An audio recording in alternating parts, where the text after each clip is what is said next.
The Timberwolves look like an entirely different basketball team since the start of the 2023 calendar year, winning 11 of their last 16 games, tied for the second most wins in the NBA since January 1st. I think that having to spend a little bit of time without Karl-Anthony Towns in the lineup might have actually been good for this team. I think it's helped them figure out what their identity is and how to integrate Rudy Gobert more effectively with the talent that they already had.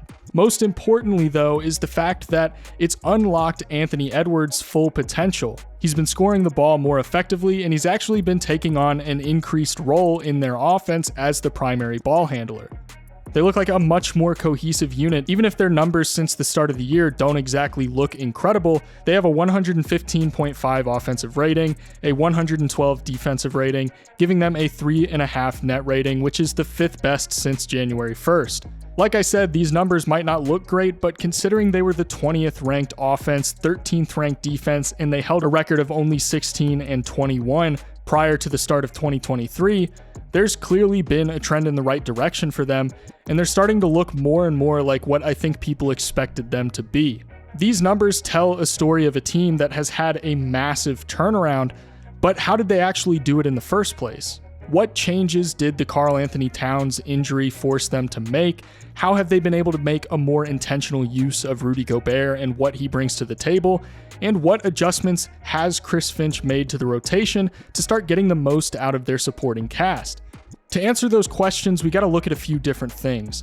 One, and arguably the most important, has been the unlocking of Anthony Edwards as an offensive engine, which consequently has fed into getting more out of Rudy Gobert on the offensive end. Two, a more focused use of the guys that have proven that they can contribute to winning on a consistent basis. Guys like Kyle Anderson, Naz Reid, Taurean Prince. Now, obviously, Anthony Edwards is a great player. He's an electric scorer, he's an explosive athlete, and the best part is that he still has plenty of room to grow. He's only 21 years old. And as I mentioned at the beginning of the video, Anthony Edwards is now being used as their primary ball handler. When you hear the term offensive engine, you probably think of guys like Luka Doncic or Ja Morant or Giannis or LeBron. And mentioning Anthony Edwards as an offensive engine when it's normally guys like that in the conversation, it might sound a little bit crazy, but it's actually not. A team can run as many set plays as they want, but the set plays don't really matter if the defense isn't ever being forced to make mistakes due to a particular player demanding extra attention. Oftentimes, plays are predicated on the idea of scoring gravity. Something as simple as a pick and roll can generate scoring gravity. Luka Doncic is a really good example of this. When he operates in the pick and roll, entire defenses are forced to collapse on him and give him extra attention, not just because he can score basically whenever he wants, but also because he can make insane passes to the roll man. But if you don't have a ball handler like that, that's actively forcing the defense to think twice about their coverages, they're more likely to just sit back and play it safe instead of sending any help at any given time on any given play. The Timberwolves, at least up until recently, weren't really leveraging the immense amount of scoring gravity that they literally had sitting in their back pocket with Anthony Edwards.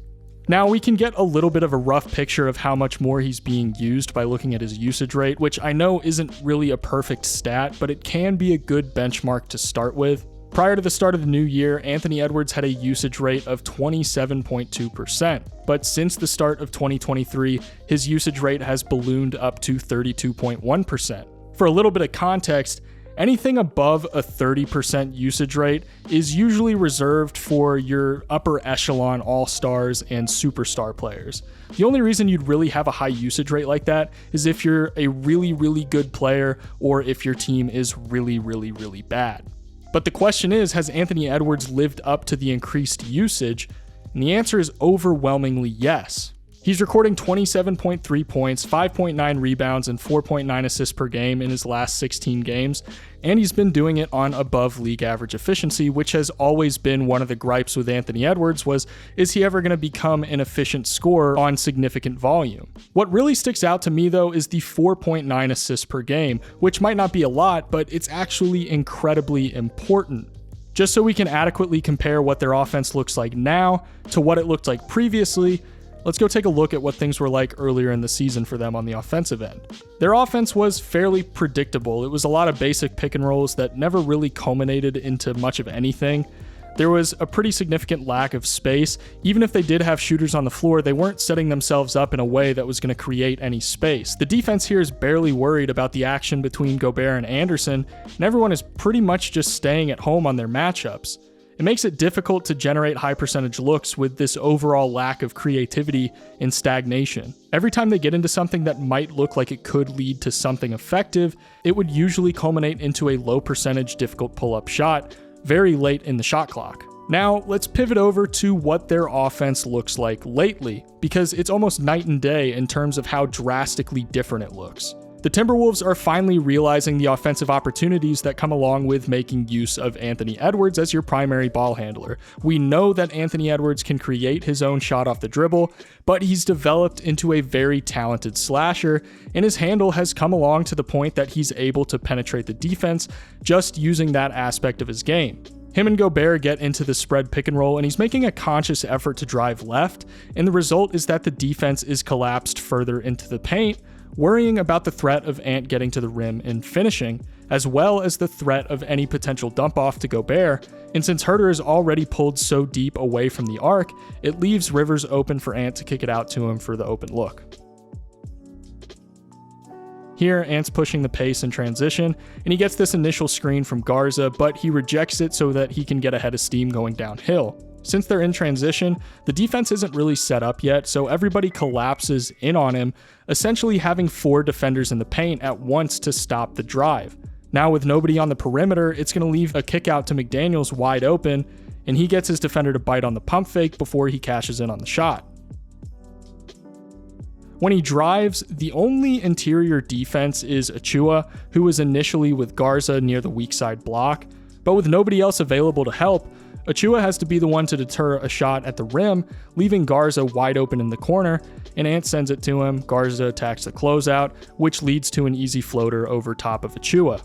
D'Lo is going to pass to Ant on the left side wing, and Ant wastes no time attacking Vanderbilt, who's still trying to recover. The defense has 3 guys spread out fairly evenly along the strong side, but when Ant attacks, it collapses the defense into a pretty small area of the court around him, leaving Taurean Prince open at the dunker spot for Ant to make a simple bounce pass to him for the easy finish. They've basically been using him as their point guard, and the results have clearly been working. It's unlocked both Ant's scoring and playmaking ability, and it's made the offense function more seamlessly and naturally, and there's a lot more unselfishness. Just because Anthony Edwards has the ball in his hands doesn't mean that he's just trying to get his shots up and he's ignoring his teammates entirely. He's been pretty unselfish with the ball, making really good reads and getting everybody involved. And don't get me wrong, there's still a fair share of ill-advised shots on occasion, but they're happening less often because the offense is better at generating better looks. One of the reasons their shot selection was so bad is because the offense that they were using wasn't really good at generating high percentage opportunities, but the one they're using now works significantly better and consistently can generate these looks. I also have to give credit to D'Angelo Russell. He has improved a ton since the start of the season. I know a lot of people were talking about if he should be traded, if he was going to be a long-term part of this team going forward, and I still don't know the answer personally, but his efficiency has drastically increased. He hasn't been a detriment to their defense by any means, and he's actually been playing good team defense, and he doesn't seem to have any issue with Ant undertaking more ball handling responsibilities. D'Lo seems like he's okay with taking a back seat and letting Ant be the guy. Not only has Anthony Edwards been playing a more significant role lately, but Kyle Anderson has as well. He was definitely being a little bit underutilized at the beginning of the year, but pretty recently that hasn't been the case. Despite the fact that he's classified as a power forward, he's being given a lot more responsibility when it comes to handling the offense and making plays. The Rudy Gobert and Kyle Anderson pick and roll is actually incredibly effective. It's really odd because if you've ever watched Kyle Anderson, you know that he moves really slow, but he's still able to draw a lot of defensive attention, and it results in him getting his teammates really good looks. He's getting 4 assists on the season in only 26 minutes per game. He's a huge testament to the more egalitarian approach that they've been taking on the offensive end. There is a bit of an elephant in the room, and that's what are they going to look like with Karl-Anthony Towns back? Offensively, I think that they can keep doing a lot of the same things that they've been doing. Karl-Anthony Towns is still going to be able to get a ton of good looks from beyond the arc. He's still going to be able to attack closeouts and get downhill, which is something that Karl-Anthony Towns is really good at. As long as they continue to rely on Ant as the go-to guy and they keep leaning on Kyle Anderson for some more ball handling responsibilities and making the most of his diverse offensive skill set, I don't think they're going to have any problem continuing to be a better offensive team than they were. Defensively, it's a little bit of a question mark. Their defense has been so much better lately, due in part to the fact that Gobert has been able to spend more time doing what he does best, which is staying in the paint and in drop coverage, waiting to contest shots at the rim, and then having 4 switchable defenders on the perimeter.